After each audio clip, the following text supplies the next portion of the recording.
Le damos la bienvenida a todos a el comienzo del ciclo de capacitación que estamos iniciando desde el Consejo Federal. En esta oportunidad eh, tenemos nuestro primer expositor, el doctor Andrés Mastronardi, abogado de Universidad del Museo Social Argentino, doctorado en Derecho, especialidad en Derecho Inmobiliario, Derechos Reales. Nos va a hablar de un tema que hemos publicitado en el Federal, que es la propiedad horizontal. Vamos a leer exacto. Problemática en el Código Civil y Comercial respecto de las nuevas normas sobre mayorías asamblearias y la redacción del Reglamento de Propiedad Horizontal. Decreto 297, responsabilidad del consorcio y uso de partes comunes. Bueno, hacemos un comentario con respecto a los comentarios.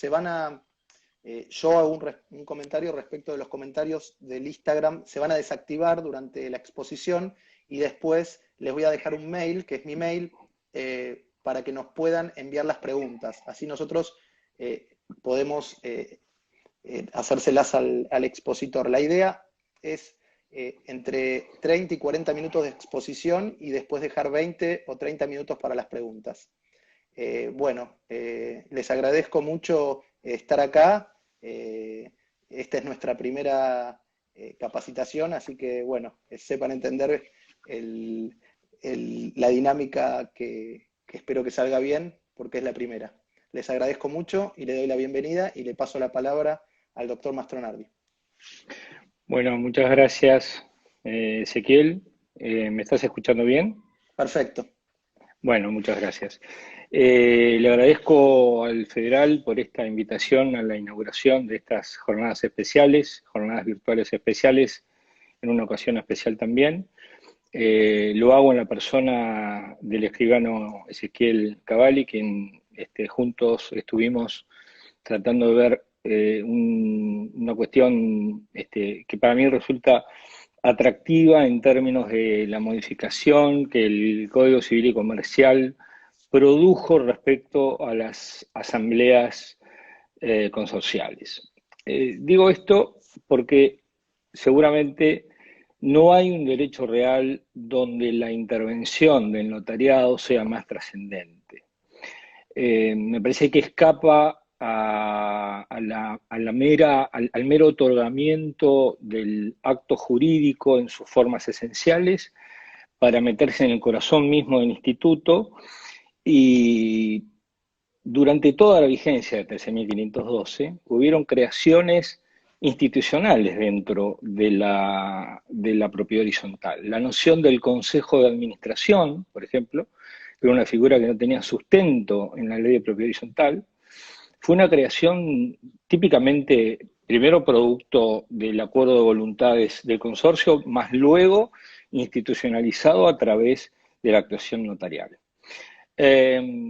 Por algunas reglas básicas que charlamos con Ezequiel, vamos a dedicarle estos 30 minutos, voy a intentar ser lo más ágil que pueda.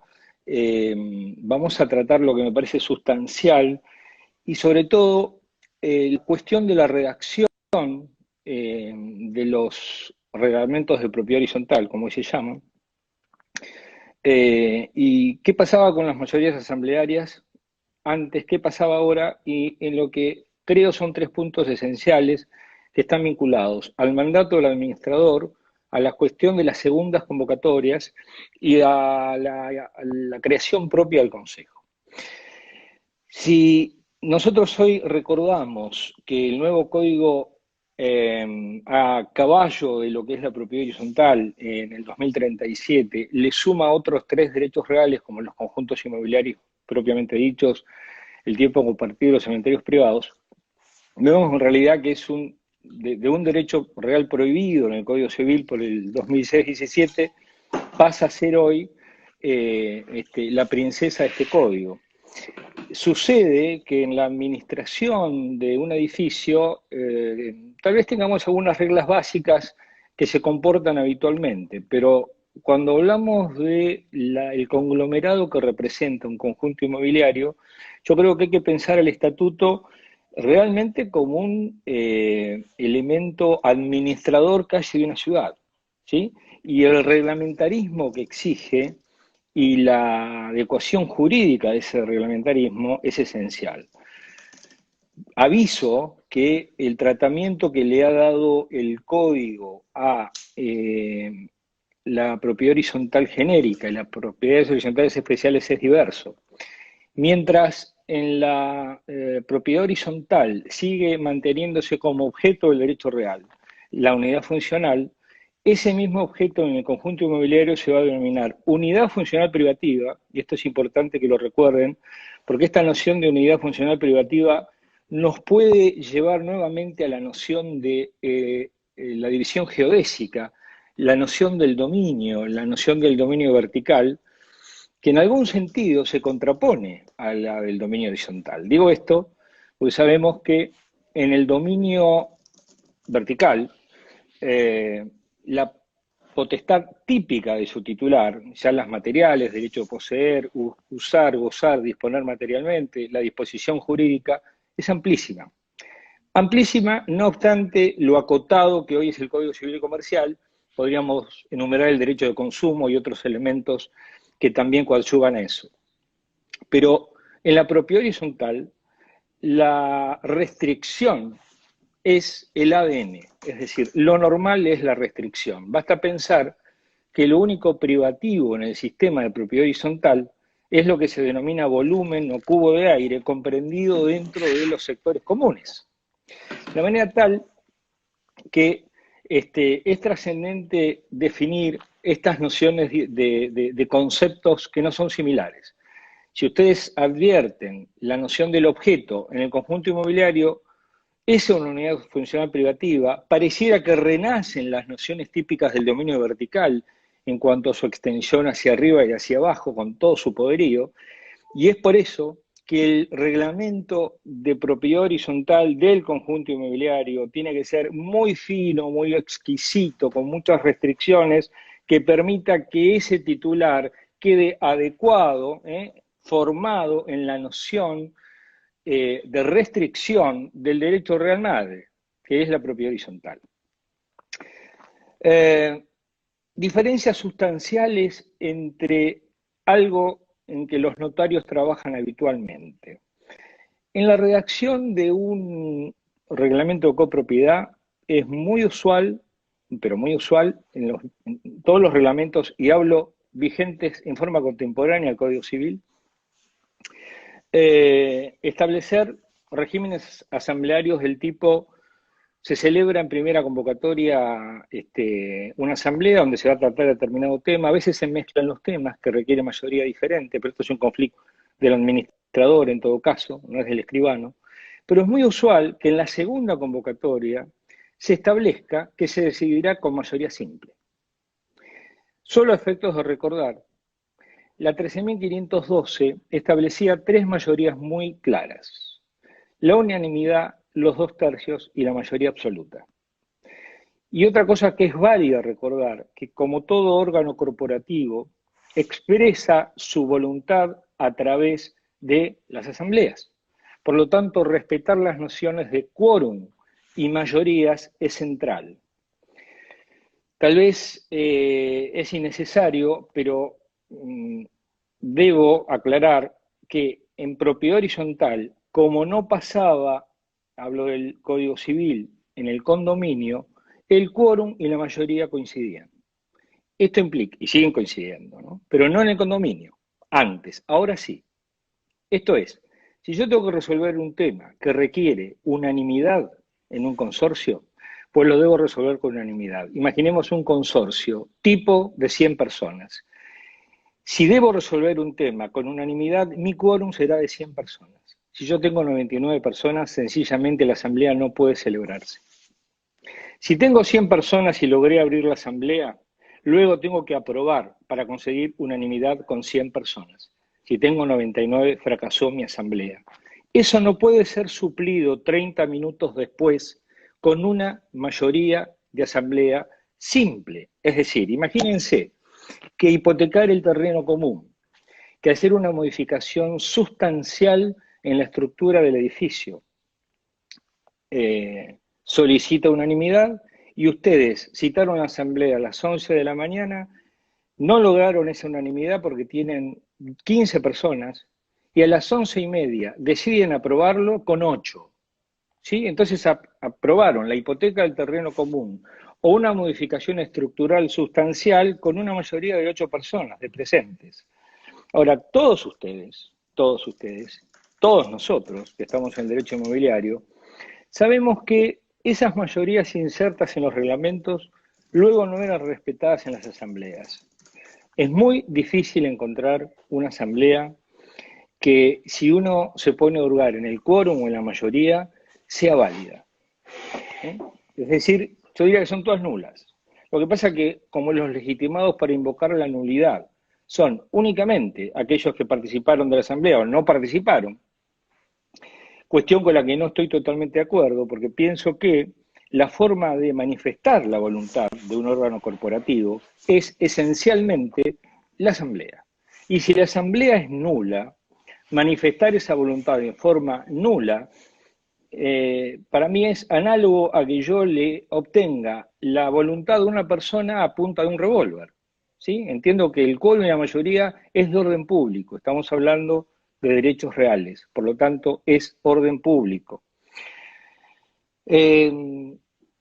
La vieja ley, la 13.512, establecía unanimidad para la modificación de los sectores estructurales, una mayoría de 2/3 para el nombramiento del administrador y su remoción, ya que el nombramiento del primer administrador era por unanimidad, como todos ustedes saben, y hacía una clasificación entre cláusulas estatutarias o patrimoniales de reglamento y cláusulas reglamentarias. Las cláusulas estatutarias se resolvían por unanimidad y las cláusulas reglamentarias se resolvían por mayoría absoluta. En cualquiera de estos casos, ustedes van a colegir conmigo que los reglamentos, la redacción de los reglamentos incorporaban que en segunda convocatoria se aprobaban con mayoría de presentes. Este elemento consensuado produjo que en la modificación del Código Civil y Comercial la mayoría de presentes sea receptada. Ahora hay una mayoría de presentes. Debo decir, para ser justo, que la mayoría de presentes en algún sentido también la regulaba la 13.512, en la segunda parte del artículo 10, cuando preveía la asamblea judicial. Recuerdan que había que hacer más de un intento dentro del consorcio para lograr la mayoría pretendida, y después de una serie de fracasos, cuando no se lograba la mayoría, esto nunca sucedía, porque como digo, inmediatamente se pasaba a la mayoría simple, ¿no?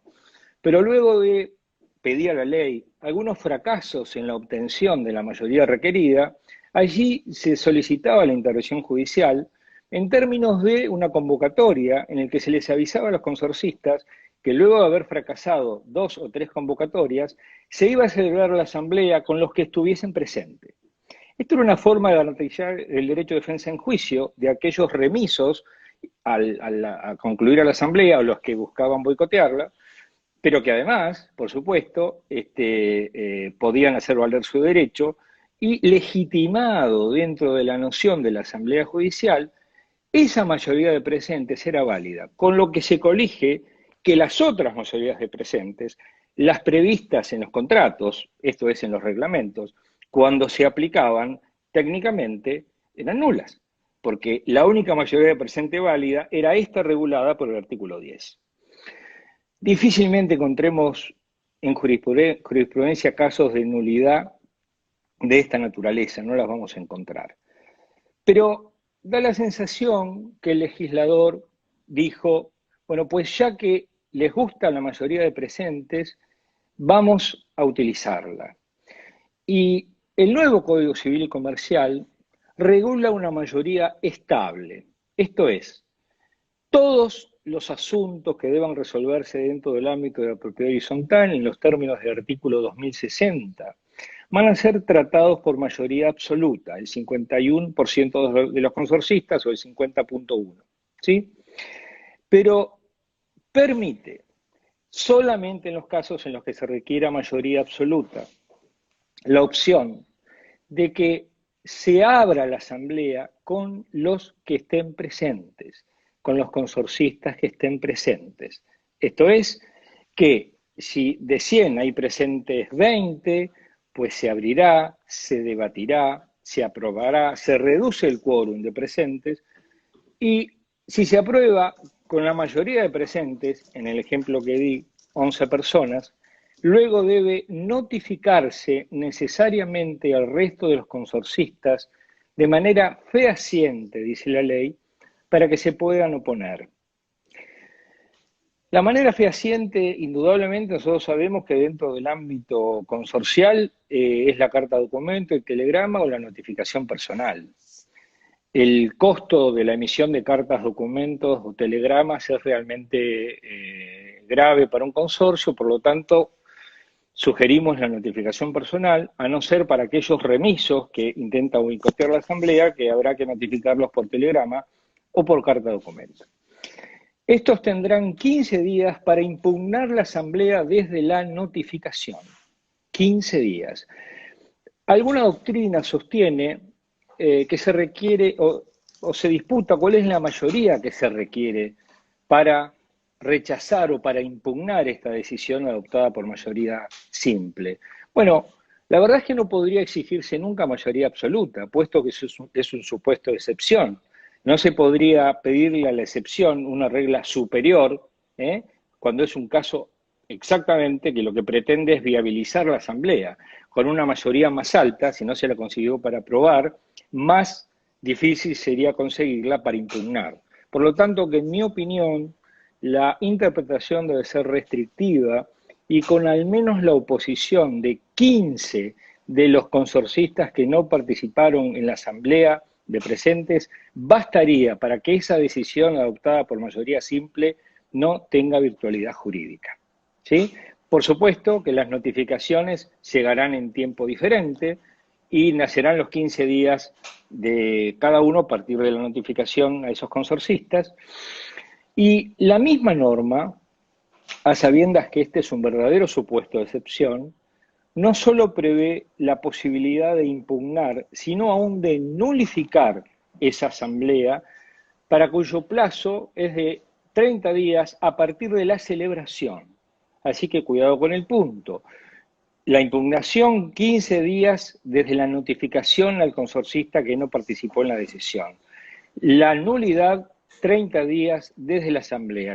La acción de nulidad tiene plazo. Se establece también la mayoría de 2/3. Esta mayoría de 2/3 hoy quedó reducida para la remoción, la elección y remoción del administrador, salvo en la primera convocatoria, que sigue siendo unánime del administrador, y se establece también para para la modificación del reglamento, porque en realidad se produce una reducción para el nombramiento o reducción del administrador a mayoría absoluta. No se sostiene esa mayoría de 2/3 para el administrador, se reduce mayoría absoluta, pero desaparece las cláusulas estatutarias y reglamentarias y el reglamento requiere de 2/3 para ser modificado. Los 2/3 se solicitan también para un instituto nuevo que se denomina la autoconvocatoria. La autoconvocatoria permite que si se reúnen 2/3 del consorcio puedan autoconvocarse. También por 2/3 tienen que decidir en ese instante el temario, el orden del día a tratar, puesto que es autoconvocada. Ahora bien, imaginemos que en ese temario, sucedido en un consorcio, en un momento especial, en un barrio cerrado, en un club de campo, en una contingencia especial, como la de ahora, como la del coronavirus, donde hay que reunirse en forma inmediata. Se necesitarán 2/3 para la autoconvocatoria, se necesitarán 2/3 para aprobar el orden del día que se va a tratar. Ahora, si los puntos del orden del día requieren mayorías disímiles, diferentes, pues cada punto será tratado con la mayoría que corresponde de acuerdo a la ley, de acuerdo a la nueva normativa del Código. Esa es otra utilización de la noción de los 2/3. Y finalmente la unanimidad queda reservada para dos casos puntuales. Para la modificación de sectores estructurales del sistema, del edificio, y para una obra nueva o mejora que beneficie a un solo copropietario. La norma es bastante discutida porque bastaría que dos de ellos se pongan de acuerdo para obtener un beneficio, ¿sí? Y el fraude se seguiría cometiendo igual. Así que tal vez en ese aspecto los promotores o los desarrolladores tengan un ámbito para repensar ese artículo y en la redacción del reglamento de copropiedad tratarlo. He visto reglamentos otorgados en el 2018, donde se transcribe literalmente esta nueva normativa que en forma genérica les acabo de describir, pero contemporáneamente se mantienen, entre comillas, mantenemos los viejos vicios que se cometían a instancias de los promotores o los desarrolladores, en el sentido de las asambleas en segunda convocatoria con los presentes. Les estoy hablando de un mismo reglamento de copropiedad donde está citado todo el articulado que sustenta lo que les acabo de explicar, pero al mismo tiempo se regula la asamblea consintiéndole a la asamblea, cuando se exija unanimidad, 2/3 o mayoría absoluta, que en segunda convocatoria se decida con mayoría simple, como era antes. Es decir, o adoptamos el nuevo estatuto, que es de orden público. Aquí es muy trascendente tener en cuenta que el consorcio, por el 148 inciso H, es una persona jurídica, ya no se discutía, pero si lo queríamos seguir discutiendo, sabemos que es una persona jurídica. Y un poco a tenor de lo que vamos a tratar al final, tenemos la cuestión de determinar que esa persona jurídica, cuyos órganos son centrales, tiene dos obligatorios, como son el administrador y la asamblea, y el consejo de administración, que es un órgano que regulado aún no es obligatorio, ¿sí? Es una cosa bastante paradojal, porque antes no estaba regulado y en ningún consorcio faltaba un consejo. Ahora está regulado, pero el artículo dice puede, de manera que puede no existir. Sin embargo, este consejo tiene facultades trascendentes. Es el encargado de autorizar al administrador la disposición del fondo de reserva.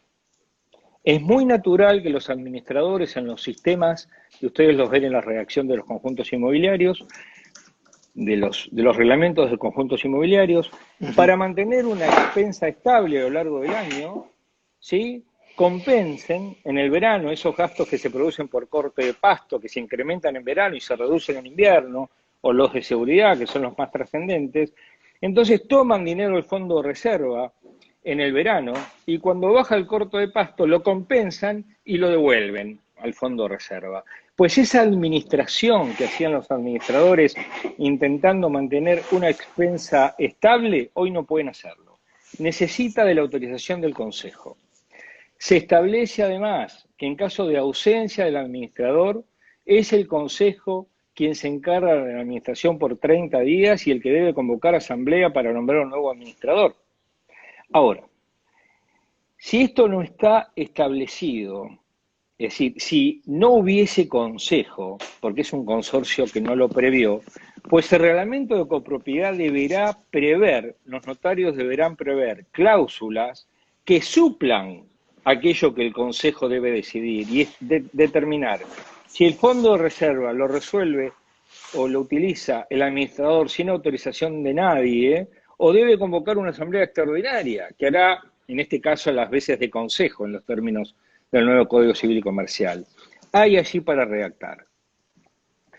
Un tema central, y esto sí es realmente de las cosas tal vez que más cambiaron, recordarán ustedes que los promotores y los desarrolladores les pedían a los notarios que el administrador nombrado en la primera oportunidad tuviese un mandato irrevocable por 10 años para ejercer la administración en nombre de la desarrolladora, cuyo norte era, por supuesto, mantener el espíritu del emprendimiento, pero todos nosotros sabemos que la parte oscura de esto era que las cosas que debían romperse a los 10 años, ¿sí? Por el natural uso y el tiempo, si el desarrollo había sido de mala calidad, se rompían antes, ¿sí? Las tuberías, los ductos se rompían antes, y entonces ya no lo pagaba la desarrolladora como parte de un incumplimiento de contrato, ¿sí? Sino bajaba por expensa y lo pagaba el propio consorcista, porque el administrador era, obviamente, permeable al desarrollador. Sí, sí, Esto, es un clásico que el primer año se mantenga en el reglamento el administrador se reserve la claro, potestad de elegir el primer administrador. Eh, exactamente. Exactamente. Y de elegir el administrador y por muy largo tiempo, Ezequiel, por 10 años hasta la venta de la última unidad. Yo he visto, habrás visto vos también reglamentos hasta la venta de la última unidad, que obviamente no se vende nunca. Bueno, el código le pone un tope a esto ahora y establece que el primer administrador nombrado por el promotor, por el desarrollador, sí, tiene que ser removido o renombrado en la primera asamblea. La primera asamblea bien. debe celebrarse dentro, lo podría haber dicho mejor, pero lo dice así, dentro de los 3 meses posteriores a los 2 años de otorgado el reglamento o de ocupadas el 50% de las unidades. Ocupadas. Así que podría haberse vendido el 100, pero haberse ocupado el 45%. Bueno, el administrador, si aún no han pasado 2 años, seguiría representando los intereses, digámoslo de esta manera, de la desarrolladora, aunque no es lo que debería suceder. Vos decís que esa cláusula no sería eficaz, ¿no? Si se cuestiona. Yo digo que esa cláusula es de orden público y digo que el administrador, veo reglamentos todavía que otorgan mandato por 10 años en los términos que estás diciendo, y yo creo que es nula y en nulidad absoluta por imperio de un artículo, de una disposición de administración que fue atacar exactamente eso, Ujú. ¿sí? Eh, a mí me parece que la disputa acá sería, y esto lo tiro como un elemento a pensar, no lo estoy afirmando, si en un mundo de mala praxis, donde la mala praxis dirigida a los médicos es casi no cuestionada, pero vendrá un mundo de mala praxis para abogados, un mundo de mala praxis para todos los profesionales, si alguien pudiese cuestionar que una redacción en estos términos, ¿sí?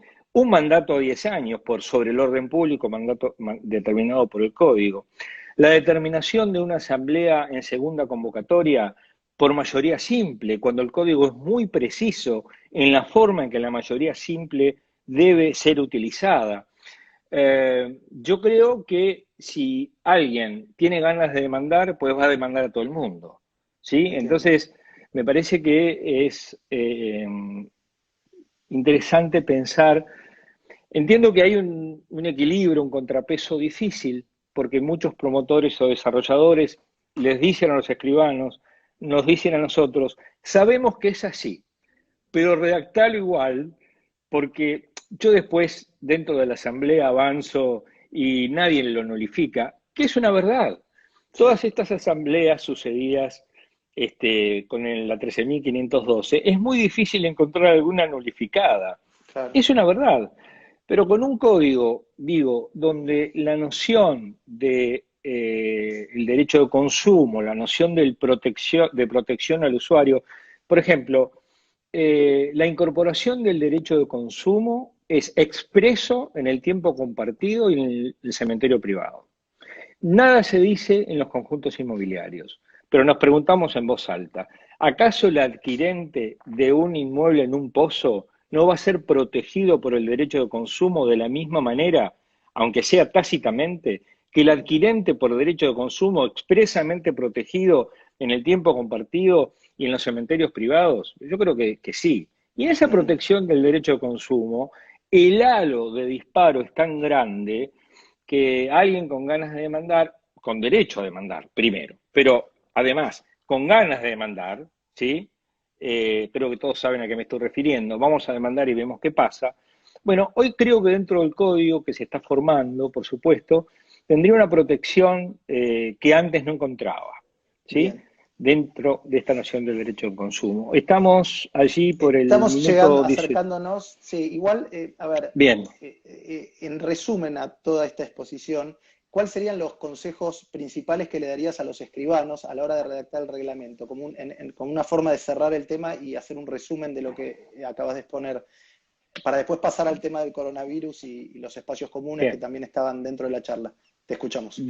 Gracias, Ezequiel. Desde luego, no extendería en la redacción de los reglamentos de propiedad horizontal los mandatos a 10 años, sino que los aplicaría al límite establecido claramente en el Código Civil y Comercial. Bien, Si se prevé el Consejo de Administración, no hay conflicto porque está establecido ya en el reglamento, pero si es un consorcio pequeño, no se han regulado los pequeños consorcios, así que en un consorcio pequeño podría no tener un consejo de administración, pero sí tener fondo de bien. reserva. Habría que Sugiero que los distinguir. escribanos Bien, redacten los pequeños consorcios cuando esto se da, las normas supletorias de la ausencia de consejo de administración bien, y desde luego no prever más asambleas en segunda convocatoria, en ningún caso con mayoría simple, ni para la unanimidad, mucho menos, ni para los 2/3, ni para la mayoría absoluta, y reducirse estrictamente a lo que dice el código en el 2060,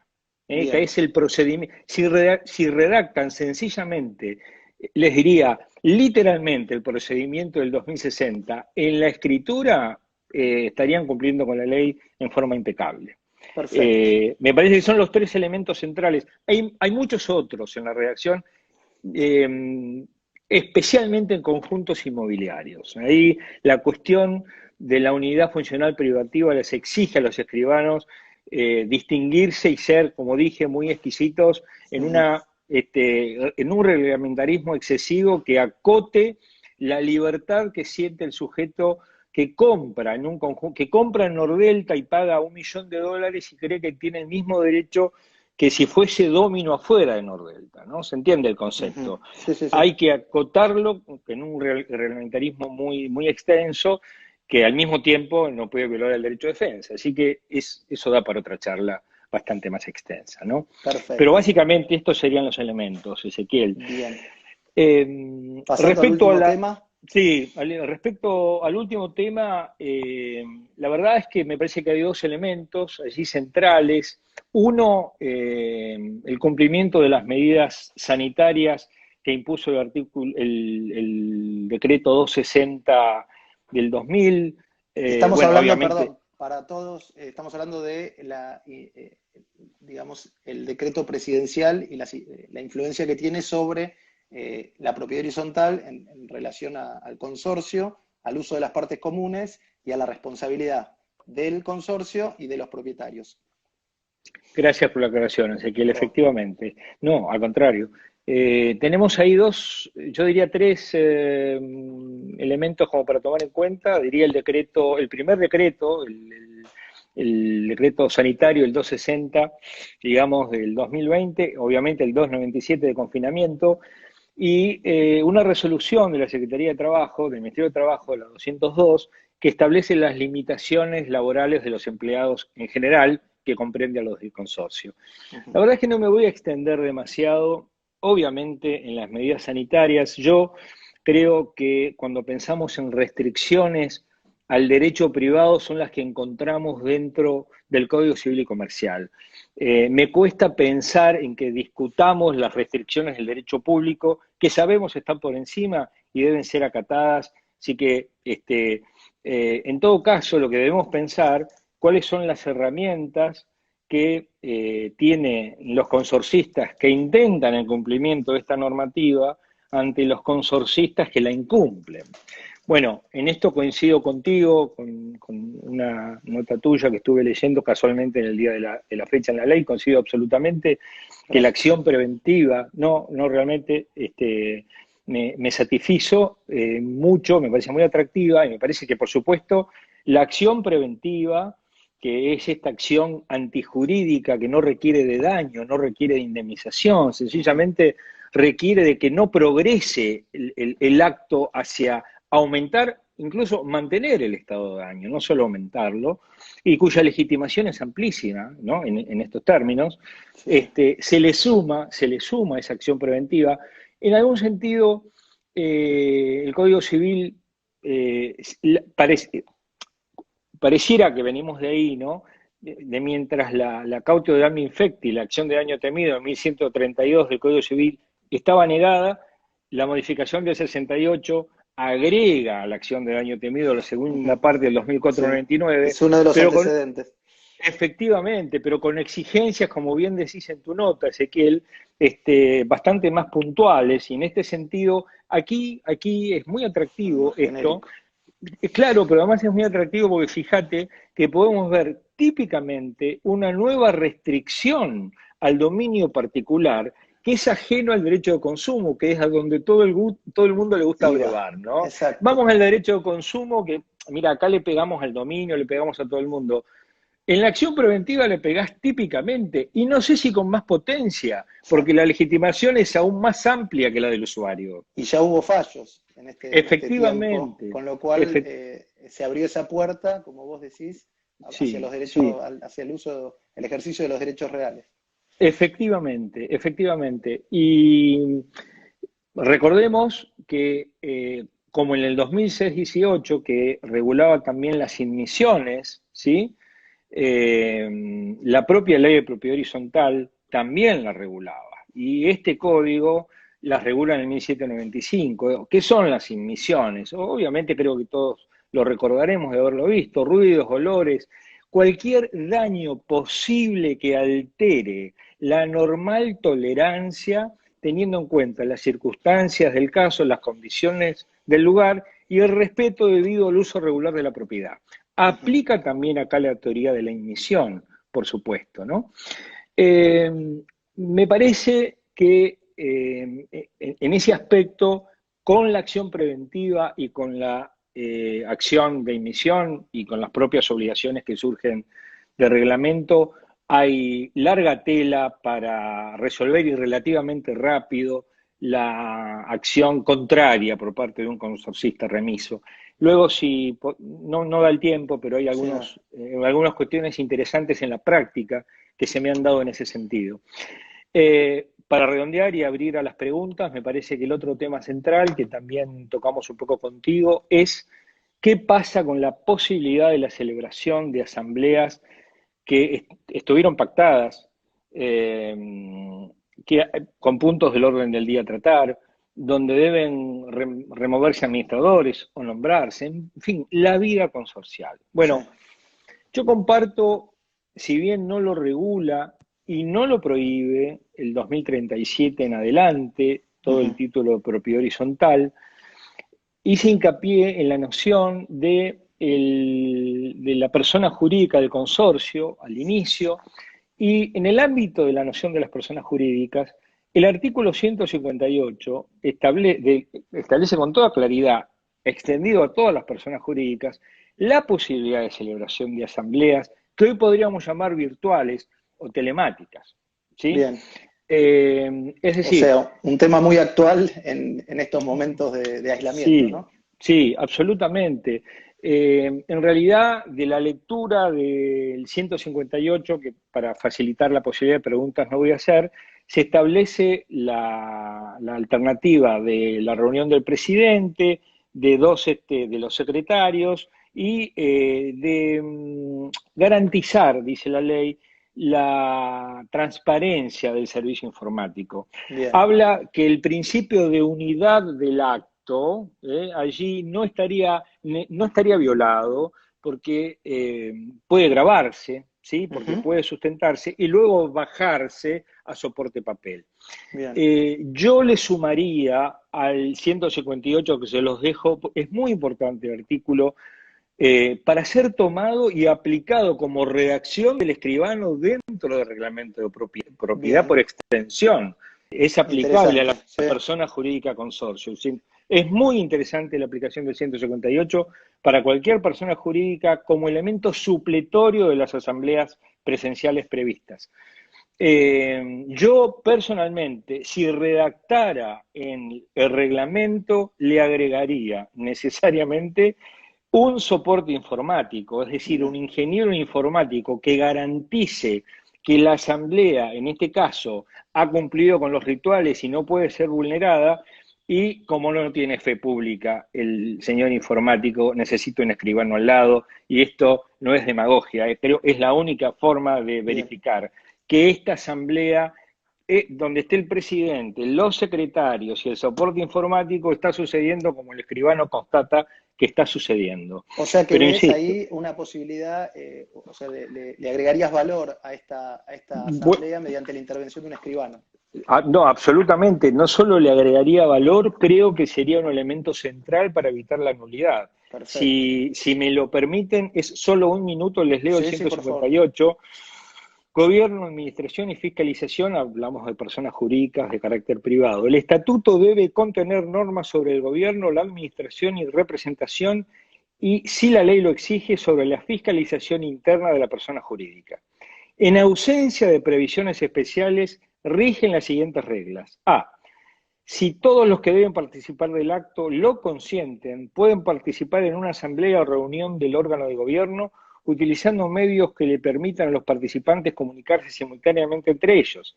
El acta debe ser suscrita por el presidente y otro administrador, indicándose la modalidad adoptada, debiendo guardarse las constancias de acuerdo al medio utilizado para comunicarse. El inciso B, los miembros que deben participar en una asamblea o los integrantes del consejo pueden autoconvocarse para deliberar sin necesidad de citación previa. Las decisiones que se tomen son válidas y concurren todos y el temario a tratar es aprobado por unanimidad. Es decir, fíjense que la noción de la autoconvocatoria se repite en propiedad horizontal, aunque no se repite la primer noción, pero que la podemos tomar tranquilamente del 158. Creo que acá hay algo para tener en cuenta. Si todos los que deben participar lo consienten, está hablando de unanimidad. Ustedes saben que en materia de derechos reales nosotros las mayorías en el reglamento podemos subirlas pero nunca bajarlas. En materia de contratos, como sería una SA o una asociación, eso podríamos tal vez modificarlo, ¿sí? Es decir, disputar si esta cláusula específica es de orden público en materia de derechos personales. No tengo duda que en materia de derechos reales sería de orden público y que se requeriría unanimidad para este supuesto. Pero hay una Perfecto. salida por allí. Bueno, quería agradecerte especialmente, esto lo armamos en muy poco tiempo, Es verdad. aprovechamos a lo que es el aislamiento de los colegas para tratar de ser optimistas y capacitarnos, que creo que es la mejor forma de salir adelante. Sí. Bueno, quiero agradecerte especialmente, vamos a dar lugar a las preguntas. Antes tengo que pasar unos avisos. Bueno, Los invitamos el sábado al ciclo de capacitación de la Comisión de Noveles del Consejo Federal. Vamos a tener una muy buena charla el sábado en creo que es por Instagram también. Ahora les va a llegar, vamos a subir al Instagram del Consejo Federal el afiche. Va a exponer Karina Salierno y escribano Javier Moreira por Instagram, sí, @com.noveles, Consejo Federal Notario Argentino, @com.noveles CFNA. El ejercicio de la función notarial en estos tiempos, derechos de las familias y derechos humanos, su relación con la actividad notarial en el Código Civil y Comercial. Ese es uno de las charlas que los invitamos, organizada por la Comisión de Noveles. Y otra es seguimos con estos ciclos de capacitación virtual. El martes 14 del 4, Héctor Horacio Vitali, el escribano Vitale, va a hablar del artículo 385 del Código Civil y Comercial, negocios indirectos, resolución de un caso de la práctica, meditaciones en torno al concepto de inexistencia jurídica. Los invitamos a todos, también va a estar publicitado en el Instagram del Federal. Y el jueves 16 del 4, el escribano Julián Mantelli nos va a hablar de temas impositivos relativos a la función notarial, casos particulares y preguntas frecuentes. Eso es para la semana que viene, es decir, tenemos el sábado la de los noveles, el martes la de Héctor Horacio Vitali de resolución de un caso de práctica de negocios indirectos sin existencia jurídica, y el jueves 16 del 4, Julián Mantelli sobre temas impositivos. Abrimos ahora a preguntas. Acá ya tengo dos preguntas. ¿Qué opinás de las asambleas a distancia? Bueno, esto lo preguntó Julián Mantelli acá. Eso ya se contestó porque fue lo que contestaron. A partir de ahora voy a activar las preguntas. Si alguno tiene alguna pregunta, Bien. por favor. Vos me siguen escuchando, ¿no? Sí, perfecto. Un dato que tenía presente y que no quiero que se me escape Sí. es que en materia de condominio, el 1994 regula ahora la asamblea condominial. Ujú. En el condominio se hablaba, el Código Civil hablaba de reuniones, no hablaba de asambleas. Ahora se regula la asamblea condominial, pero sencillamente en ese artículo, es decir, no se establece ni quórum ni mayoría. Sabemos que ahora el quórum y la mayoría es mayoría absoluta, ya no es el quórum unánime y la mayoría absoluta, pero allí en los condominios hay muchísimo para redactar por parte de los escribanos. Les diría que todo el estatuto de propiedad horizontal regulado respecto a asambleas debería ser replicado, ¿sí? Con sus adecuaciones a la noción del condominio, cuando se trabaje en escrituras condominiales, porque la asamblea Bien. está prevista en la nueva legislación. Acá tenemos una pregunta, diferencias sustanciales en los planos de propiedad horizontal y de conjuntos inmobiliarios. Bueno, esa es una pregunta de mucha trascendencia, porque ustedes saben que el sistema de propiedad horizontal, eh, para poder, obviamente, otorgar el reglamento, ustedes necesitan el plano de pH y el edificio Ujú. construido. En cambio, en los conjuntos inmobiliarios se admite, es una de las diferencias de la propiedad horizontal especial, se admite aplicar el sistema de propiedad horizontal especial, ¿sí? Cuando esté construido o en proceso de construcción. De hecho, la situación típica es que esté en proceso de construcción porque con la preventa se garantizan los fondos para seguir construyendo. Bien, Así que el plano de pH no está terminado y les diría que la diferencia sustancial es que en propiedad horizontal el plano está siempre terminado y los escribanos otorgan el reglamento y en los conjuntos inmobiliarios está iniciado, se otorga el conjunto inmobiliario, pero el plano de pH nunca va a tener final de obra, diría bien. yo. Esa es la Tenemos diferencia más central. preguntas, perdón. A ver, acá las diferencias sustanciales, gracias por el vivo. Preguntan, hago dos preguntas. ¿Cómo se determinan los honorarios del administrador? Y acá dejo una pregunta. ¿Se puede aplicar el artículo 2060 para decisiones que requieren unanimidad? No, en absoluto, no. El 20, en principio, bueno, empiezo por aquí. El 2060 establece la mayoría típica, la normativa media, que es la mayoría absoluta. Ese Bien, artículo 2060 tiene una excepción al final, que es la previsión que les dije que con mayoría de presentes podría tomarse la decisión y luego notificar y esperar las impugnaciones y eventualmente una nulidad.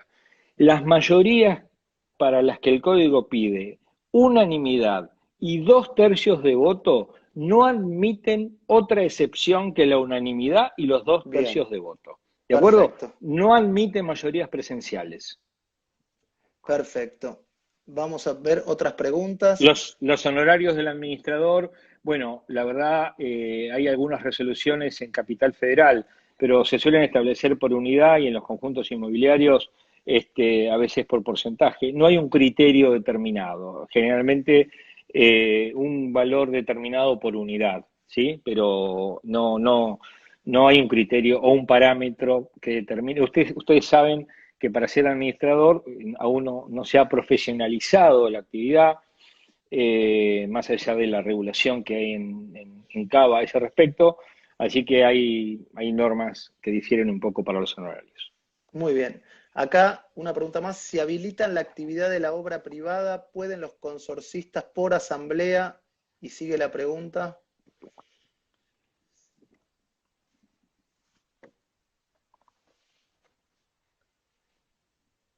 Vamos a ver. si pueden oponerse los consorcistas Exacto, a la obra. exacto. La ley establece que la obra nueva o mejora, cuando produce una modificación, cuando se va a producir una obra nueva o mejora, tiene que haber un informe de un profesional especialista en el tema, que seguramente va a ser un ingeniero civil. Bien. Si esa obra produce una modificación sustancial en el edificio, Ujú. absolutamente se pasa a mayoría unánime. Si la Bien, modificas y si el ingeniero sostiene que no es sustancial, pero parte de los propietarios entienden que lo es, pueden cuestionar el dictamen y recurrir al juez, obviamente, para discutirlo judicialmente y un bien, perito dentro del proceso lo determine. bien. Vamos a ver si hay alguna otra pregunta. El ingreso de los obreros a lotes privados, estoy viendo Sí, allí. esa es la, no, esa es la continuación de la pregunta que estaba buscando, Ah, porque, bueno, de repente vinieron muchas preguntas. En una asamblea sin quórum, el administrador no realiza notificación.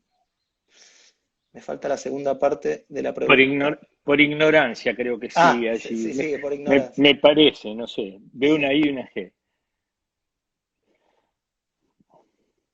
Bueno, A, a ver si eso puedes brevemente hacer un comentario sí, y sí, acá tengo sí, otra sí. pregunta. Sí, Sí, a mí me parece que allí, como, fíjate Ezequiel, sí. el tipo de preguntas que hay giran en torno a una cuestión muy generalizada, que es la cuestión del quórum, la cuestión de la mayoría y la celebración con mayorías o quórum diferentes. Orden público. Cuando hablamos de orden público es el quórum y la mayoría deben ser respetados. Ujú, Como ese concepto, aún con el nuevo Código Civil y Comercial, no se interpreta, digo, no es interpretado por el lego, incluso no es ujú. interpretado por el profesional.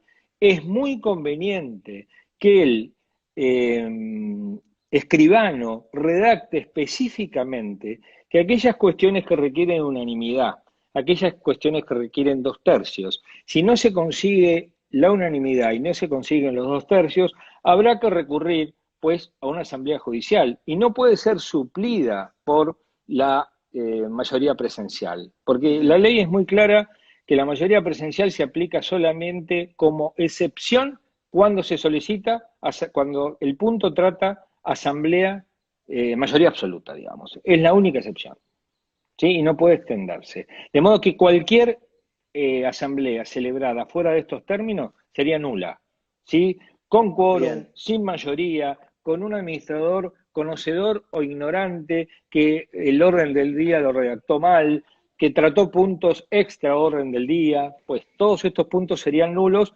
Siempre le decimos que la legitimidad solamente es la de los consorcistas, hay que tener presente esto, ¿no? Sí, ahí Rivero Martín, yo no sé si alcanzás a leer el resto de la pregunta, se me corta. Si el reglamento del propietario central prevé la conformación de un consejo de propietarios, es lo que llego a ver y se me corta luego Se me también. corta a mí también el mensaje. Martín, sí, Martín, sí. Martín Rivero, yo te tengo en WhatsApp, si querés preguntarme eso por WhatsApp, se lo amplío al doctor, si estás ahí y me lo querés enviar, o ahora veo abajo porque se me Sí, cortan. Ah, a sí, ver, sí, Carlito. Bueno, hay varias preguntas más. Eh, a ver. Bueno, estoy esperando a ver si. Bueno, no, las ese, preguntas son muy parecidas todas, giran en torno de lo mismo. sí, porque ¿sabes qué Acá está, pasa? acá me escribió Sí, Martín. sí, Si, si el reglamento de propiedad horizontal prevé la conformación de un consejo de propietarios, la asamblea puede decidir su no conformación. El artículo no, 2064 no no. parece claro al respecto. No, claramente si el promotor y el desarrollador, que es el autor del reglamento, y ahí le agrego al escribano y la buena praxis. Esto creo que lo dejo latente en el sentido Ujú. de si el escribano, no siendo parte, en algún sentido, me gustaría traer, no sé cuánto tiempo nos queda, pero es, Muy poco, pero creo que bueno, tres pero minutos. Así bueno, un que, elemento muy rápido. Cuando yo estoy comprando en un pozo, un departamento en pozo, ¿se lo compro al dueño o se lo compro al inmobiliario, que es al que conozco y me lleva a la inversión? es parte del dueño. Sin embargo, yo el depósito de confianza se lo hago al inmobiliario, en un Sí. conflicto jurídico, donde con él tengo un contrato de corretaje, con el dueño un contrato de compraventa. En términos de demanda ampliada, yo al corredor lo voy a traer. Entonces me pregunto si la redacción, al pedido del promotor, no, poneme la mayoría que quiero, extendeme los 10 años del administrador, y el notario, pero vas con esa línea, no es susceptible de un eventual reclamo de mala praxis. Y lo pongo para reflexionar. Orden público de derechos reales. Prelación normativa del 150.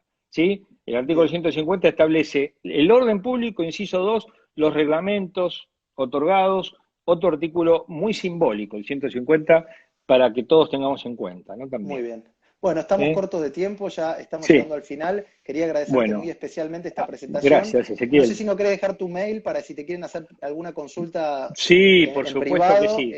si lo querés decir, Sí, o por anotar, no supuesto que sé si se sí. puede. Te Les pedimos doy el más. disculpas por las desprolijidades, esta es la primera No, charla con es la este primera vez. sistema, así que bueno, lo hicimos lo mejor Les, posible. les doy, Ezequiel, el que es más fácil y van a recordar. Andrés-mastronardi@yahoo.com.ar. Ese es sencillo y lo van a recordar Perfecto. fácil. Les voy a contestar las preguntas que necesiten. Muy ¿Eh? bien. Les Gracias, agradezco a Ezequiel. todos la presencia y esperemos encontrarnos nuevamente por este medio. Un saludo a Muchas todos. gracias. Gracias. Adiós. Claro.